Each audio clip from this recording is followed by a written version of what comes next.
धनतेरस पूजा विधि, शुभ मुहूर्त, उसका महत्व और इससे जुड़ी पौराणिक कथा। भारत के सबसे बड़े त्योहार दीपावली की शुरुआत धनतेरस से होती है।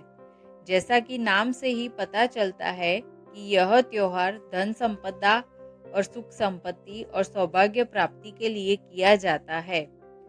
धनतेरस के साथ कई कथाएं जुड़ी है, जिससे यह त्योहार बहुत ही प्रमुखता से मनाया जाता है।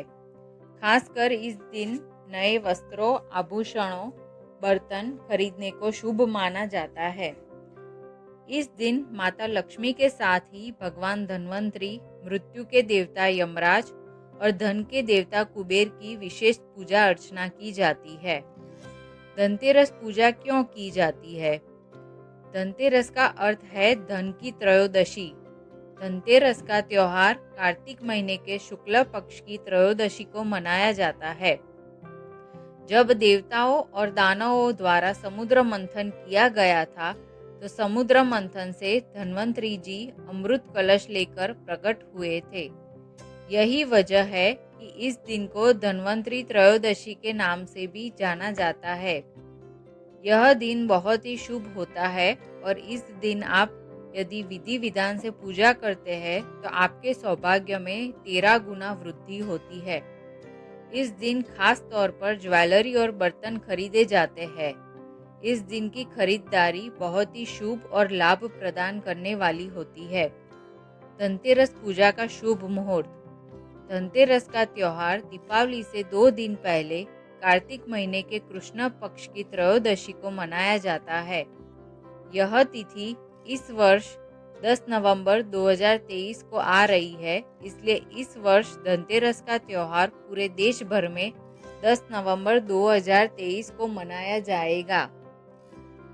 इस दिन देवताओं के वैद्य धन्वंतरी जी अमृत कलश लेकर प्रकट हुए थे, इसलिए धनतेरस के दिन धन्वंतरी जी की पूजा की जाती है। धनतेरस से जुड़ी कहानी। धनतेरस के साथ एक पौराणिक कहानी जुड़ी हुई है। उस कथा के अनुसार एक बार भगवान विष्णु ने माता लक्ष्मी से कहा कि मैं मृत्युलोक यानी कि धरती पर विचरण के लिए जा रहा हूँ। ऐसे में माता लक्ष्मी ने कहा कि हे नाथ, मैं भी आपके साथ चलूंगी। भगवान विष्णु ने कहा कि मैं तुम्हें साथ तो ले चलूंगा, लेकिन वहां पर मैं जैसा कहूँ तुम्हें वैसा ही करना होगा। लक्ष्मी जी ने इसके लिए हामी भर दी। भगवान विष्णु और लक्ष्मी जी धरती पर पहुंच गए। एक जगह दोनों बैठे हुए थे। तब भगवान विष्णु ने लक्ष्मी जी से कहा कि हे लक्ष्मी, मैं दक्षिण दिशा की ओर जा रहा हूँ, तब तक तुम यहीं पर बैठी रहना। भगवान विष्णु जी के जाने के बाद माता लक्ष्मी के मन में आया कि ऐसी कौन सी जगह भगवान गए जहाँ पर उन्होंने मुझे भी आने से मना कर दिया। कौतूहलवश वह भगवान विष्णु के पीछे पीछे चली गई। रास्ते में एक गन्ने का खेत मिला तो माता लक्ष्मी उस खेत से 4 गन्ने लेकर चूसने लगी। तभी भगवान विष्णु ने उन्हें देख लिया और भगवान लक्ष्मी जी पर बहुत नाराज हुए और उन्होंने लक्ष्मी जी को कहा कि तुमने किसान के खेत से चोरी की है, इसलिए अब 12 वर्षों तक तुम्हें इस किसान के घर में ही रहना होगा और उसकी सेवा करनी होगी। ऐसा कहकर भगवान विष्णु माता लक्ष्मी को किसान के घर छोड़कर अपने धाम चले गए।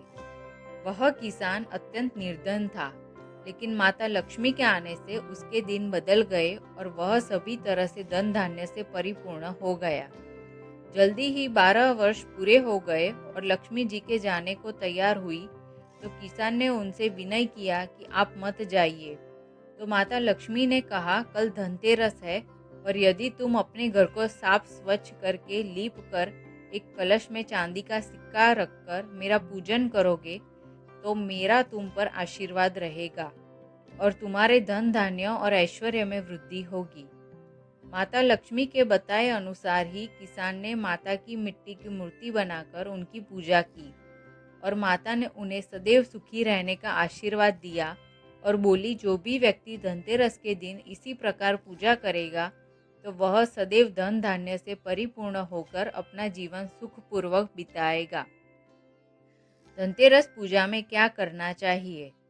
धनतेरस की पूजा से पहले पूरे घर को साफ और स्वच्छ करना चाहिए। स्नान करके धुले हुए या नए वस्त्र धारण करने चाहिए।